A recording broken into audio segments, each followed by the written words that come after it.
You know that feeling, right? You spend like 5 solid hours studying, you feel totally on top of it, and then a week later, you look at the same material and crickets. It's like you've never even seen it before. It is one of the most frustrating parts of learning. But here's the thing you have to get. It's not a personal failing. It's actually a biological feature. Okay, let's dive into this. So this is the core question, isn't it? Why does this happen? Well, our brains are just incredibly efficient. And part of that efficiency means clearing out what it thinks is useless information. It basically treats your study notes like background noise, kind of like an Instagram ad you scroll past without a second thought. It just assumes, hey, if you aren't using this knowledge right away, it must be trash. And here's just how ruthless that process is. Research shows that within just one day, one single day of learning something new, we forget about 75% of it. Yeah, 3/4 of all your hard work just gone in 24 hours. That's not a small leak, that's a floodgate opening up. Now, this whole phenomenon actually has a name. And honestly, it sounds like something from a horror movie because for anyone trying to learn, it kind of is.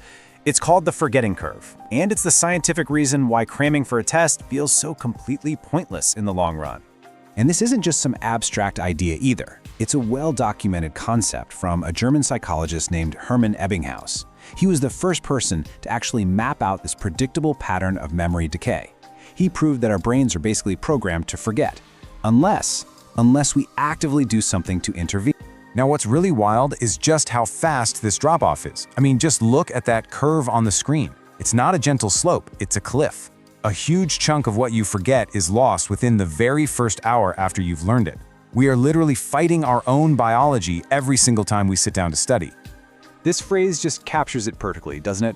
It isn't loud or dramatic. It's this silent process that's just working in the background, undoing all of our effort. It's the reason that feeling of going blank during a presentation or an exam is so terrifyingly common. Okay, so if the problem is biological, what's the solution? Do we just cram harder and try to fight our biology with brute force? Nope. The antidote isn't more intensity. It's a much smarter and, thankfully, a much less stressful approach. It's a Japanese philosophy called Kaizen. And this slide just illustrates the difference perfectly. Cramming is our default, right? But it's all about high effort and super high stress for an incredibly low return on your investment. Kaizen flips that script completely. It's about low, consistent effort and minimal stress, which leads to amazingly high retention. It's about working with your brain's biology, not against it. Let's just break down the word itself for a second, because the meaning is really beautiful. Kai means good, and Zen means change. So, good change. But here's the key. It's not about massive, revolutionary overhauls. The entire philosophy is built on the power of small, continuous, tiny improvements. To make it even simpler, you can just think of it as the 1% rule. So instead of being paralyzed by some huge goal, you just aim to get 1% better every single day. Instead of saying, I have to do 50 push-ups today, Kaizen says, just do 1. It lowers the barrier to entry so much that procrastination doesn't even have a chance to kick in. All right, so how does doing the equivalent of 1 push-up a day actually stop us from forgetting 75% of what we learn? Well, the power isn't in the volume of a single session. It's all in the consistency. Let's take a look at exactly how this works to defeat that forgetting curve. The engine that really drives this whole method is a technique called spaced repetition. Think of your memory like a plant. Now, cramming is like dumping a gallon of water on it once a month. You're just going to drown it. Spaced repetition, on the other hand, is like giving it a little bit of water every few days. It lets the roots actually absorb the knowledge so the memory thrives. This is the magic right here on this slide. See that initial steep blue curve? That's our brain's default setting. Forget. But look what happens after the first review, that red line. The curve gets flatter. And after the second review, the yellow line, it gets even flatter. Each small, consistent review interrupts the forgetting process and basically signals to your brain, hey, this stuff is important. Keep it around.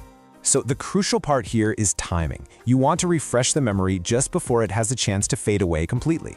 A really great starting schedule is to review new info 24 hours later, then do it again 1 week later, and maybe one final time a month later. It's a super simple, low-effort system to make knowledge actually stick. Okay, this all sounds great in theory, but what does it actually look like in real life? Well, the best part is, you don't need to overhaul your entire schedule. We can boil this whole philosophy down into an incredibly simple and totally manageable daily habit. Are we talking an hour a day? 30 minutes? The answer is actually kind of mind-blowing. One of the most effective methods suggests you can implement this entire system in just 6 minutes a day. That's it, 6 minutes. Here's how it breaks down. For 2 minutes, you do something called active recall. That's where you actively try to remember what you learned yesterday without looking at your notes. Then, you spend 2 minutes on spaced review, quickly revisiting something you learned a week or a month ago. And finally, you spend the last 2 minutes learning one small new piece of information. That's your 1% improvement for the day. And this right here is the ultimate takeaway.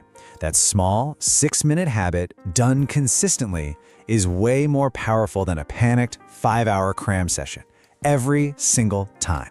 It's about building a sustainable system for learning, not just trying to survive an educational crisis.